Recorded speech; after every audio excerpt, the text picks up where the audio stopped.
నామంలో మిమ్మల్ని మీ కుటుంబాలను షవర్స్ ఆఫ్ బ్లెస్సింగ్ ఆశీర్వాదపు జలలు అనే ఆధ్యాత్మిక కార్యక్రమమునకు ప్రేమపూర్వకంగా ఆహ్వానిస్తున్నాం. ఈ ఉదయ సమయంలో 21 days ఆఫ్ ప్రేయర్స్లో అనుదినము కూడా మనము అనేక మంది బైబిల్ గ్రంథములో అనేక మంది చేసేటువంటి ప్రార్థన మనం ధ్యానం చేస్తూ వస్తున్నాము. ఈ దినమందు యబ్బేజు ప్రార్థన గురించి మనము ధ్యానం చేయబోతున్నాం. Prayer of Jabez. 1 Chronicles 4 chapter 9 to 10. మొదటి దినవృత్తాంతముల గ్రంథము 4వ అధ్యాయము 10వ వచనం చూద్దాము.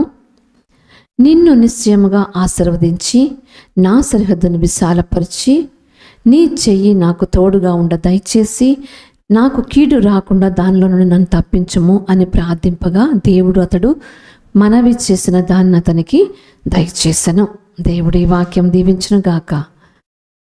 O Lord, that you would bless me and enlarge my territory.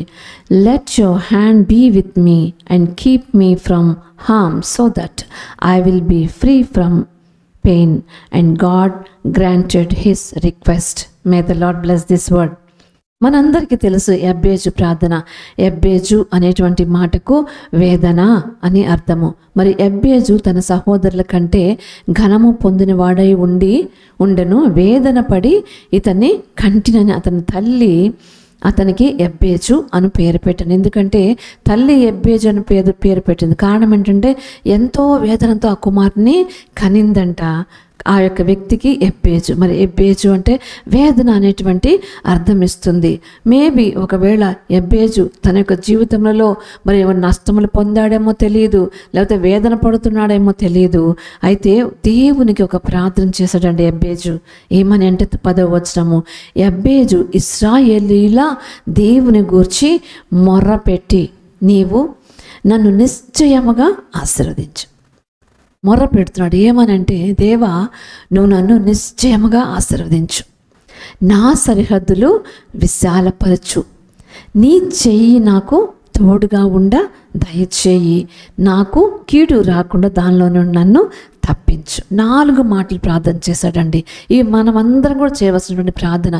నిశ్చయముగా నువ్వు నన్ను దీవించు. చూడండి, యాకోబు కూడా ప్రార్థన చేశాడు. అయ్యా నువ్వు నన్ను దీవిస్తే కానీ నేను నీ యొక్క సన్నిధి వదలను, నేను నిన్ను వదిలిపెట్టను అయ్యా, నువ్వు నన్ను దీవించేంత వరకు నేను నిన్ను వదిలిపెట్టను అని యాకోబు ప్రార్థన చేశాడు. అలాగే ఇక్కడ మనం చూస్తున్నాము, యాకోబుని దేవుడు మోసగాడుగా ఉన్నటువంటి యాకోబుని ఇశ్రాయేల్గా మార్చాడు. అయితే ఇక్కడ యబ్బేజు తన యొక్క పేరు వేదన. వేదనతో ఉన్నటువంటి వ్యక్తి ఏమని ప్రార్థన చేస్తున్నాడంటే, నువ్వు నన్ను నిశ్చయముగా ఆశీర్వదించు.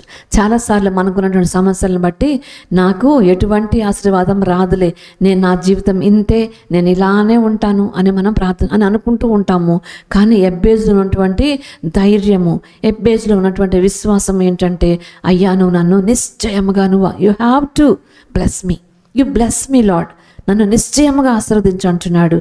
అలాగే నా సరిహద్దులను విశాలపరచు అంటే, నేనుండేటువంటి ప్రాంతం ఒకవేళ నాకు ఎక్కువ మంది స్నేహితులు లేరు, నాతో మాట్లాడేటువంటి వారు లేరు, ఒకవేళ నేను వేదన పడిన తల్లి నన్ను కనిందని నేను యబ్బేజు అని చాలామంది నాకు దూరంగా ఉన్నారేమో, కానీ నువ్వు నా సరిహద్దును విశాలపరచు, నేను ఉండేటువంటి ప్రాంతం అంతా కూడా బ్లెస్ చేయి అని దేవుడిని అడుగుతున్నాడు.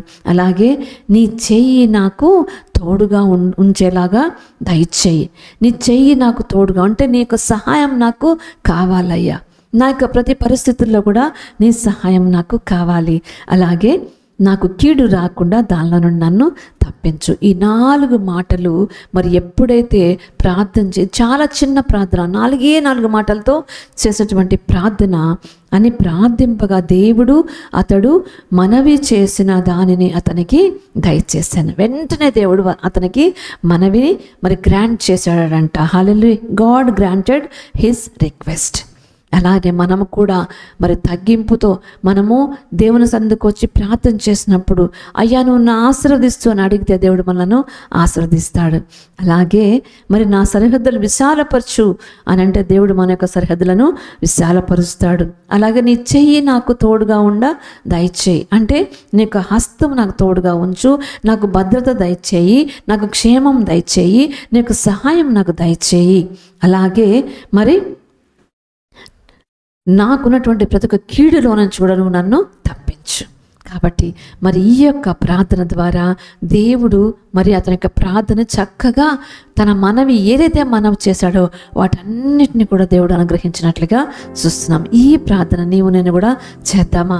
అనుదినం కూడా మనం జ్ఞాపకం చేసుకుందాం. అయ్యా, నీవు నా నిశ్చయంగా దీవించు, నా సరిహద్దులు విశాలపరచు, నీ చెయ్యి నాకు తోడుగా ఉండటం సహాయం చేయి, అలాగే కీడులో నుంచి నన్ను తప్పించు. ప్రార్థన చేసుకుందాం.